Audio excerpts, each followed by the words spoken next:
بسم اللہ الرحمن الرحیم۔ معزز ناظرین، عید الفطر کی آمد ہے۔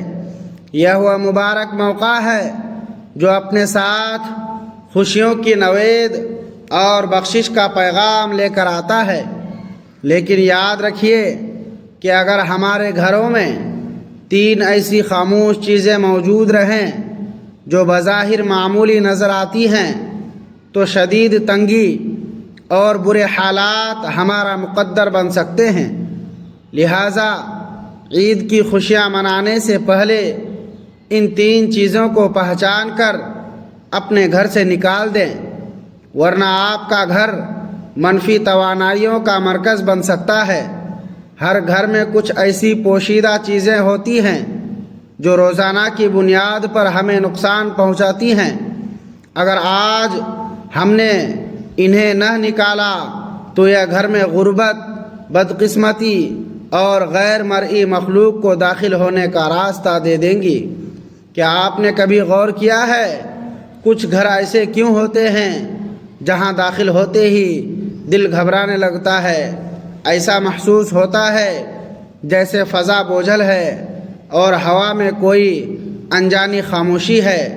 وہاں سب کچھ بظاہر ٹھیک ہوتا ہے، لوگ نمازی ہوتے ہیں اور ذکر و درود کی آوازیں بھی آتی ہیں، مگر پھر بھی سکون کہیں گم ہو جاتا ہے، نیند ادھوری رہتی ہے اور انسان صبح بیدار ہوتے ہی خود کو تھکا ہوا محسوس کرتا ہے۔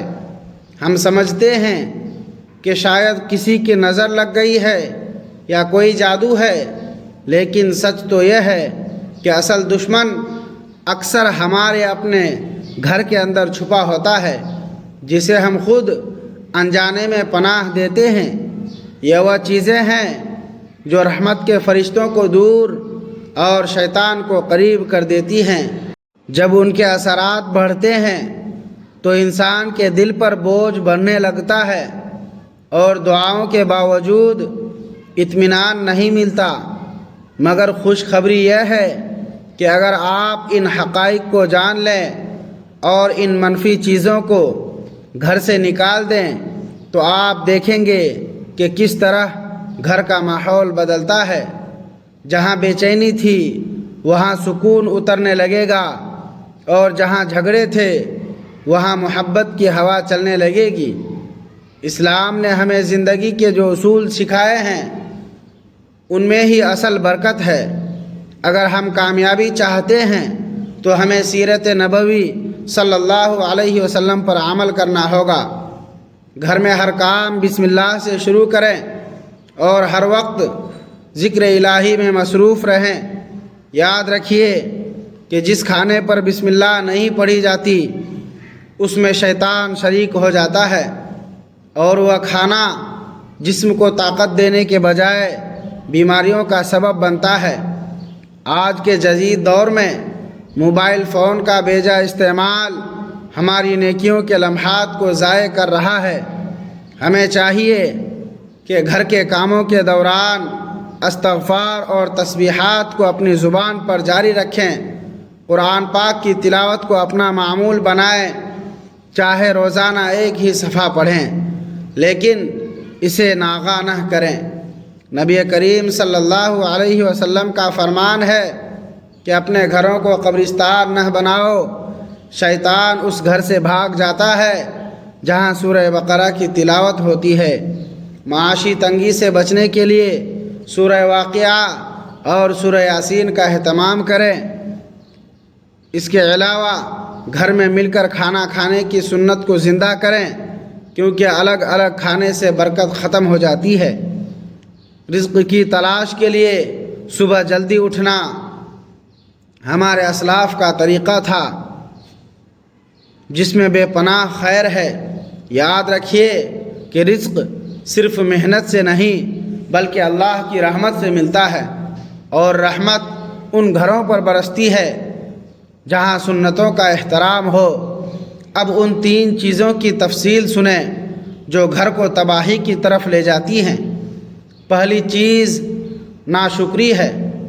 جس گھر میں نعمتوں پر شکر کے بجائے ہر وقت شکایتیں ہوں اور کاش ایسا ہوتا کہ الفاظ گونجتے ہو، وہاں سے رحمت کے فرشتے واپس چلے جاتے ہیں۔ ناشکری ایک ایسا زہر ہے جو پورے گھر کی فضا کو برباد کر دیتا ہے۔ جب ہم اللہ کی دی ہوئی نعمتوں کو معمولی سمجھنے لگتے ہیں تو روشنی کا چراغ بجھنے لگتا ہے۔ اللہ کریم نے قرآن میں وعدہ کیا ہے کہ لئن شکرتم لازیدنکم، یعنی اگر تم شکر کرو گے تو میں تمہیں اور زیادہ دوں گا۔ لیکن افسوس کہ ہم اپنی محرومیوں کا رونا روتے ہیں، مگر ان ہزاروں نعمتوں کو بھول جاتے ہیں جو بغیر مانگے ہمیں عطا کی گئی۔ ناشکرا انسان کبھی سیر نہیں ہوتا، چاہے اسے دنیا کا سارا خزانہ دے دیا جائے۔ لہٰذا اپنے الفاظ بدلیں اور الحمدللہ کو اپنا شعار بنائیں۔ دوسری چیز عیب جوئی ہے۔ جب ہماری آنکھیں دوسروں کی خامیاں تلاش کرنے کی عادی ہو جائیں تو ہمارے اپنے نصیب کی روشنی ختم ہو جاتی ہے۔ جس گھر میں لوگ ایک دوسرے کے نقص نکالتے ہیں، بہو ساس کی ٹوہ میں رہتی ہے اور بھائی بھائی کے خلاف کان بھرتا ہے، وہاں برکت کا ٹھہرنا ناممکن ہے۔ یہ عیب جوئی دلوں کو مردہ اور تعلقات کو راکھ کر دیتی ہے۔ قرآن میں غیبت کو مردہ بھائی کا گوشت کھانے کے مترادف قرار دیا گیا ہے۔ اگر آپ چاہتے ہیں کہ گھر میں برکت رہے تو اپنی نگاہ کو پاک کریں اور دوسروں کے عیب چھپانے والے بنیں۔ جو انسان دوسروں کے پردے رکھتا ہے، اللہ روز قیامت اس کے عیبوں پر پردہ ڈالے گا۔ تیسری چیز گھر کے دروازوں کا دعا کے بجائے شور و غل اور بدتمیزی سے کھلنا ہے۔ گھر وہ جگہ ہے جہاں امن ہونا چاہیے، لیکن جہاں سلام کے بجائے چیخو پکار، غصہ اور تلخ گفتگو ہو، وہاں اللہ کی رحمت کے دروازے بند ہو جاتے ہیں۔ شیطان کو وہ گھر پسند ہیں جہاں بحث ہو مگر صبر نہ ہو۔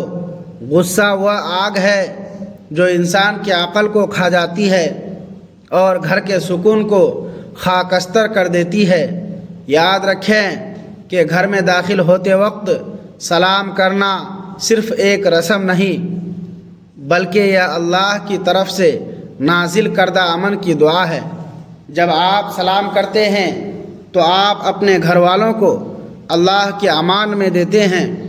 جس گھر میں درود شریف کی کثرت ہوتی ہے وہاں فرشتے پہرا دیتے ہیں اور کوئی بھی منفی طاقت وہاں اثر نہیں کر سکتی۔ ہمیں اپنے بچوں کو بھی یہی تربیت دینی ہوگی کہ وہ گھر میں ادب اور نرمی سے بات کریں، کیونکہ زبان سے نکلے ہوئے الفاظ گھر کی تقدیر بدلنے کی طاقت رکھتے ہیں۔ چوتھی اہم بات یہ ہے کہ گھر میں فضول خرچی اور دکھاوے سے پرہیز کریں۔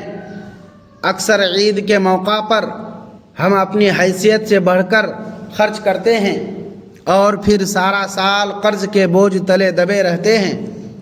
یہ بھی بے برکتی کی ایک بڑی وجہ ہے۔ سادگی میں برکت ہے اور میانہ روی اختیار کرنے والا کبھی محتاج نہیں ہوتا۔ اپنے پڑوسیوں اور غریب رشتہ داروں کا خیال رکھیں، کیونکہ عید کی اصل خوشی دوسروں کو شریک کرنے میں ہے۔ جس گھر سے صدقہ و خیرات نکلتا رہتا ہے وہاں اللہ کا رزق کبھی ختم نہیں ہوتا۔ پانچویں چیز صفائی اور ستھرائی کا فقدان ہے۔ یاد رکھیں کہ الصفائی نصف الایمان ہے۔ جس گھر کے کونوں میں جالا لگا ہو، کوڑا کرکٹ جمع ہو یا بدبو پھیلی ہو، وہاں رحمت کے فرشتے نہیں آتے۔ خاص طور پر مغرب کے وقت گھر کی صفائی کرنا اور گھر کو خوشبو سے مہکانا سنت اسلاف ہے۔ چھٹی چیز تصاویر اور مجسموں کا حد سے زیادہ استعمال ہے۔ احادیث مبارکہ کی روشنی میں جس گھر میں کتا یا جاندار کی تصاویر آویزاں ہو وہاں فرشتے داخل نہیں ہوتے۔ اپنے گھروں کو اللہ کے ذکر سے سجائیں، نہ کہ تصویروں سے۔ 7ویں چیز نماز فجر کی غفلت ہے۔ جو گھر سورج نکلنے کے بعد بیدار ہوتا ہے وہاں سے رزق کی تقسیم کا بہترین وقت گزر جاتا ہے۔ فجر کے وقت بیداری اور تسبیح رزق میں وسعت کا سبب بنتی ہے۔ اگر ہم ان تمام باتوں پر غور کریں اور اس عید سے پہلے اپنے رویوں میں تبدیلی لائیں تو ہم دیکھیں گے کہ گھر کے حالات کیسے بدلتے ہیں۔ ہماری پریشانیاں دور ہوں گی اور بیماریوں سے نجات ملے گی۔ یہ عید ہمارے لیے صرف ایک تہوار نہیں بلکہ اپنی زندگی کو از سر نو ترتیب دینے کا ایک بہترین موقع ہے۔